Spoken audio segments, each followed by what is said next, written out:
Assalamualaikum warahmatullahi wabarakatuh. Dalam pertemuan kali ini, pertemuan yang ketiga, kita akan membahas tentang masalah manajemen strategi organisasi, di mana akan dijelaskan apa saja yang harus dipelajari dalam pertemuan kali ini. Sebelum kita kuliah, marilah kita berdoa. Doa mulai.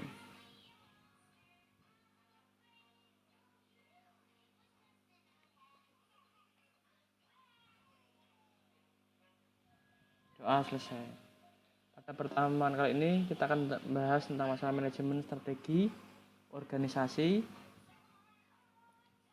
Topik pembahasan yang akan kita bahas yang pertama itu adalah tujuan, mengapa perlu strategi dalam berorganisasi.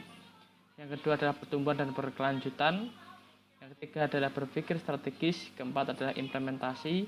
Kelima adalah strategi level bisnis. Dan yang keenam adalah studi kasus. Tujuan.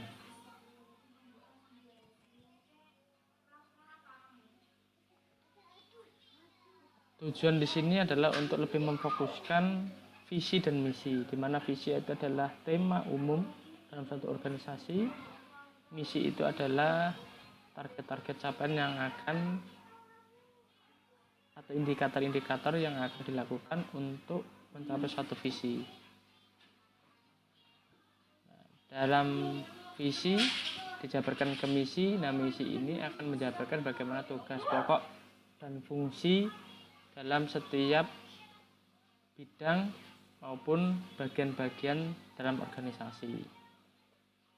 Beda tugas pokok itu adalah masalah pelaksanaan, sedangkan fungsi adalah kebermanfaatan dalam suatu bidang maupun subbagian dalam suatu organisasi.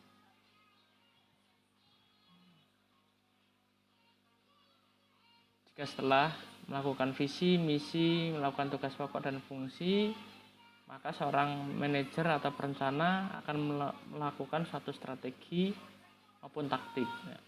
Perbedaannya strategi dan taktik itu apa? Strategi itu sifatnya adalah umum dan taktik itu adalah yang lebih spesifik dan fokus. Yang kedua, pertumbuhan dan berkelanjutan. Suatu organisasi atau bisnis itu perlu adanya pertumbuhan dan berkelanjutan. Tidak boleh dalam pada suatu waktu tertentu dia bertumbuh, tapi pada waktu berlangsungnya waktu dia akan melakukan penurunan.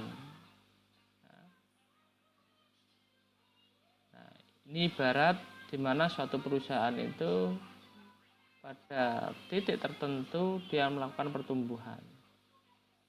Nah, pertumbuhan itu tidak serta-merta dia akan langsung trennya naik, tetapi pada suatu ketika dia juga akan mengalami tren di mana dia akan melakukan penurunan. Nah, dalam penurunan ini, kenaikan ini, mereka harus melakukan suatu evaluasi. Mengapa? Kekuatan apa yang membuat mereka naik dan mengapa, faktor apa saja yang mempengaruhi dia ada tren turun. Nah, semua hal ini umum terjadi pada setiap organisasi. Jadi jangan terlalu khawatir dalam wirausaha, karena berusaha pertumbuhan itu pasti berfluktuatif, naik turun.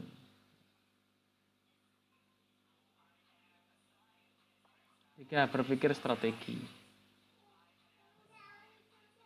Kunci sukses ya, dalam beberapa kajian itu menyebutkan bahwa seseorang untuk melakukan satu bisnis atau usahanya atau melakukan hal dalam organisasi, dia harus tahu waktu, di mana waktu ini sangat penting untuk menetapkan target kapan mereka harus bertumbuh, kapan mereka harus bersikap, kapan melakukan suatu kebijakan-kebijakan, kapan mereka harus mengevaluasi, kapan mereka melakukan pemetaan, dan kapan mereka harus melakukan pengembangan usaha. Waktu ini penting.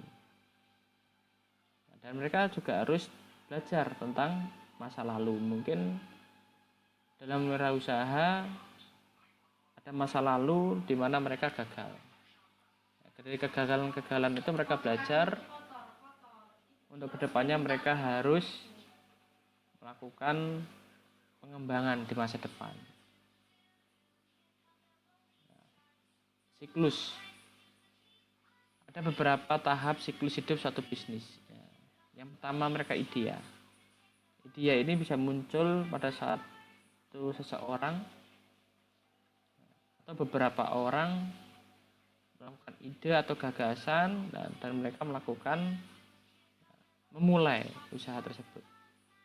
Dalam memulai ini banyak tantangan, banyak faktor-faktor yang mempengaruhi mereka, banyak guncangan-guncangan atau shock terapi bagi suatu perusahaan, jatuh bangun, krisis kepercayaan, memperkenalkan produknya, menggait pelanggan. Ini terjadi pada startup. Jika dalam startup ini mereka berhasil, pasti mereka usahanya akan tumbuh. Dalam pertumbuhannya suatu usaha, perusahaan tersebut, mereka harus melakukan penambahan skala atau membuat cabang-cabang tertentu. Ini perlu untuk mengembangkan sayap. Setelah itu mereka menjadi perusahaan yang matang.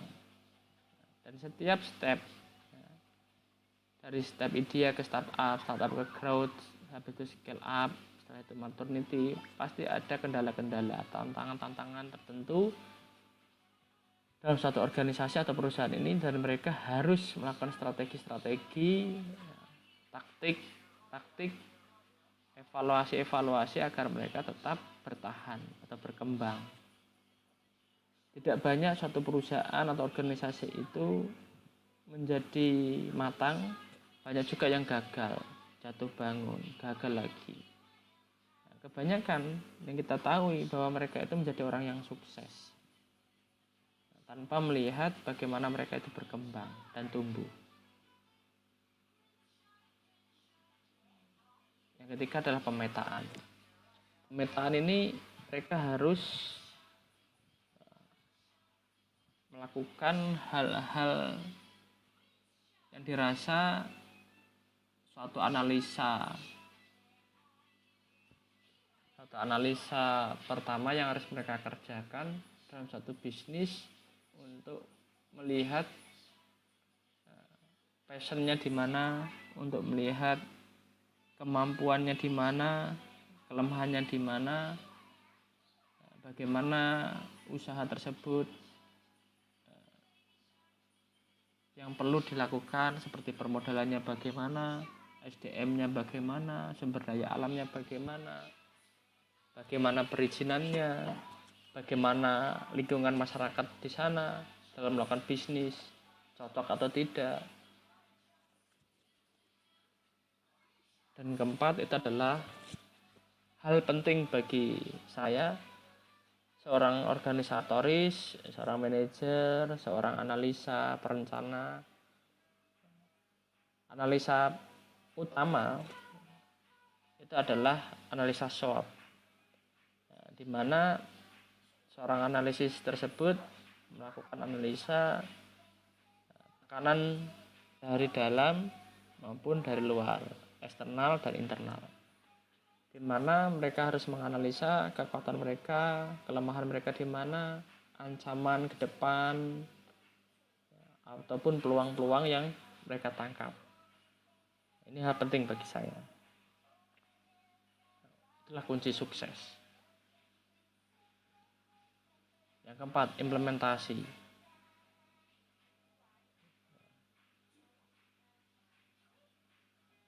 Dalam strategi kemarin sudah dijelaskan, kita harus bisa mengimplementasikan dari identifikasi. Setelah melakukan identifikasi, melakukan proses analisis dan macam-macam, setelah itu kita baru merumuskan berbagai tadi, seperti strategi, taktik, perencanaan, tugas dan pokok, perumusan biaya operasional, sumber daya alam yang dia butuhkan, sumber daya manusia apa saja yang dia butuhkan untuk mensupport suatu organisasinya atau usahanya. Itu baru diimplementasikan. Setelah berjalannya kurun waktu, wajib entah 1 bulan sekali, seminggu sekali, atau setiap ada kejadian, suatu manajer atau perusahaan atau organisasi itu harus melakukan evaluasi agar hal-hal miskomunikasi atau tugas atau kenyataan di lapangan dapat terselesaikan dengan cara cepat.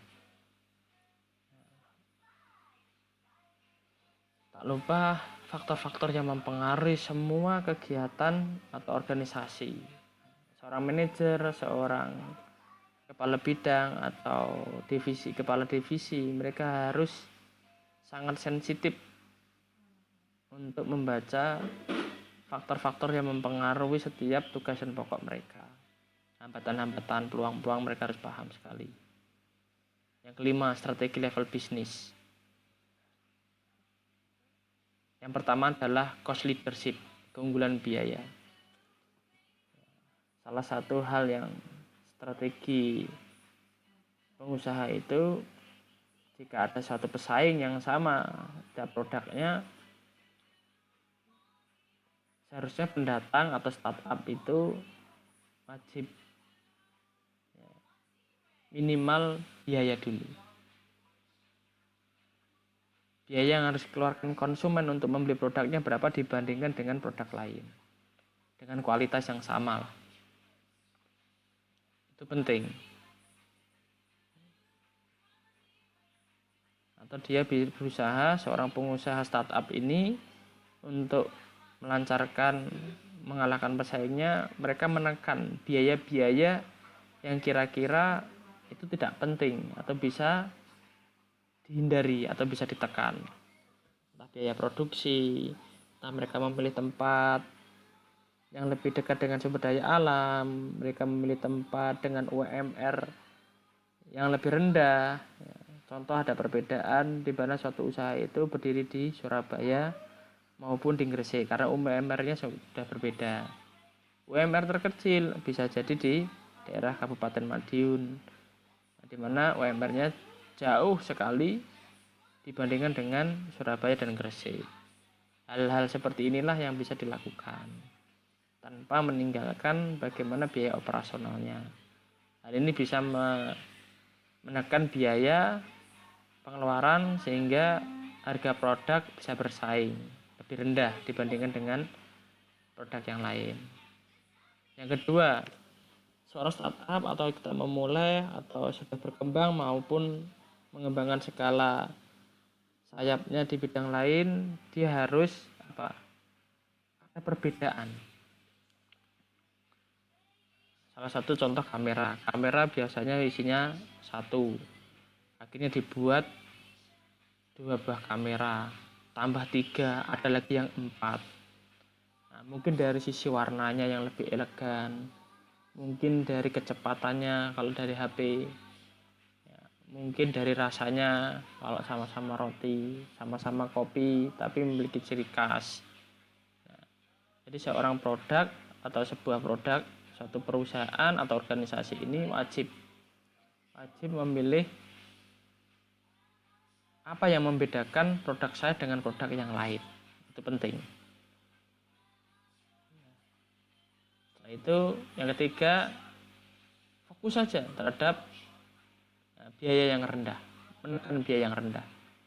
Makanya banyak perusahaan-perusahaan untuk mencermati biaya tenaga kerja yang tinggi di Indonesia bila dibandingkan dengan negara lain, mereka berusaha menghindari kebijakan-kebijakan perintah yang seperti pegawai tetap, untuk menghindari tunjangan hari tua dan mereka harus ngasih pesangon. Untuk menghindari itu, mereka biasanya melakukan suatu perpanjangan kontrak untuk menghindari peraturan-peraturan dari pemerintah. Itu salah satu contoh satu perusahaan menghindari tingginya biaya sumber daya manusia atau tenaga kerja. Fokus ke sana. Ada yang fokus pada perbedaan. Contoh kayak Apple berbeda dengan dia melakukan Macintosh-nya, sedangkan kayak Asus, Huawei mereka lebih fokus ke Android. Ini penting. Kenapa? Perbedaan itu penting. Dimana antara perbedaan satu dengan yang lain, konsumen itu bisa membedakan mulai dari harga, mulai kualitas produk, mulai jasa pelayanan, servis. Salah satu hal contoh kendaraan bermotor seperti Toyota. Toyota itu dengan harga yang terjangkau, mereka membuat pabrik di Indonesia, mereka menggunakan bahan-bahan lokal, banyak yang menggunakan bahan lokal, dan mereka memiliki servis layanan hampir di seluruh kota di Indonesia. Nah, hal inilah yang membuat Toyota ini bisa berkembang di Indonesia daripada Ford. Ford ini masih mahal, didatangkan dari luar negeri, service centernya masih kurang sekali, sehingga Ford ini tidak bisa bersaing dengan Toyota. Yang keenam, contoh kasus sama tapi beda. Nah, seperti ini. Kalian laptop itu ada Dell, Asus, Acer, Advan, Axio, Lenovo, Toshiba, Samsung, Sony Vaio, dan HP. Mereka sama fungsinya, tapi memiliki perbedaan spesifikasinya, harganya, modelnya, kecepatannya, prosesor yang mereka gunakan, RAM-nya yang mereka gunakan, hard disk yang mereka gunakan. Ini sangat berpengaruh sekali. Walaupun sama-sama bergerak dalam bidang laptop. HP, Asus, Huawei, Samsung, Redmi, dan Apple. Nah, mereka bekerja dalam bidang telekomunikasi, handphone ya, smartphone ya. Tetapi ada perbedaan di situ, ya mulai harganya, spesifikasinya, software yang mereka gunakan, layanan, pembaruan sistem, keamanan, dan macam-macam. Ini sama tapi mereka beda. Nah, inilah yang akan menjadi hal yang sangat penting dalam suatu bisnis.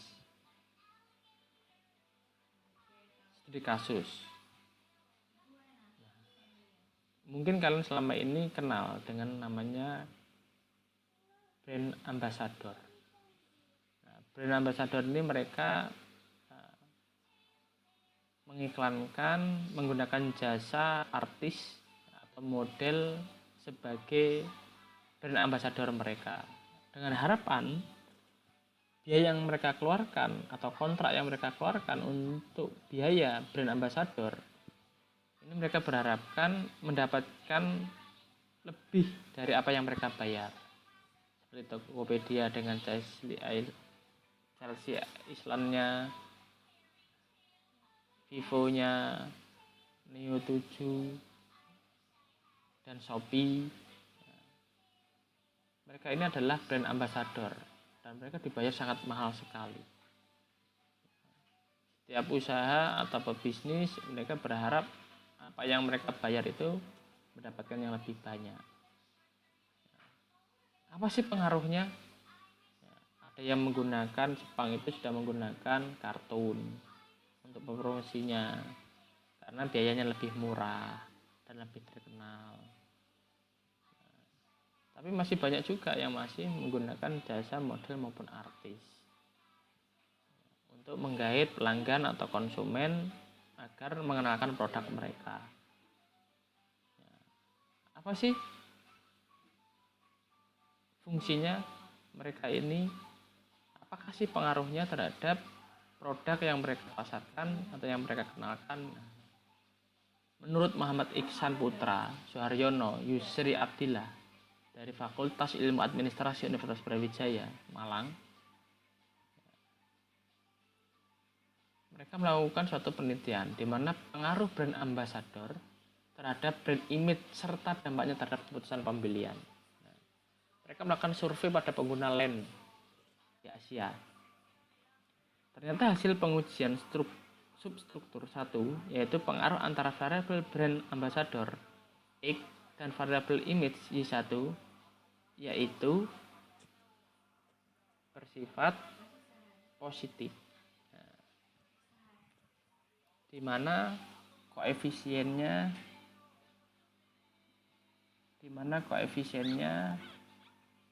ini sebesar 0,56,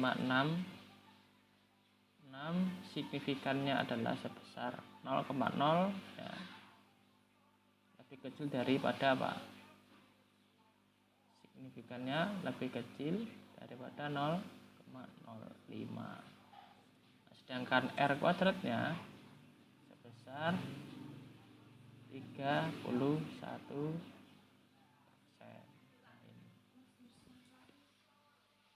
Jadi berpengaruh positif. Kalau dari fungsinya bisa dilihat bahwa Y1 sama dengan 0,56 X1, ya, sifatnya positif, berpengaruh terhadap keputusan pembelian atau brand image. Jadi hal ini sangat penting bagaimana strategi taktik setiap strategi manajemen dalam organisasi maupun perusahaan. Mungkin sampai di sini penjelasan saya akhiri. Assalamualaikum warahmatullahi wabarakatuh. Terima kasih sudah mendengarkan, semoga bermanfaat.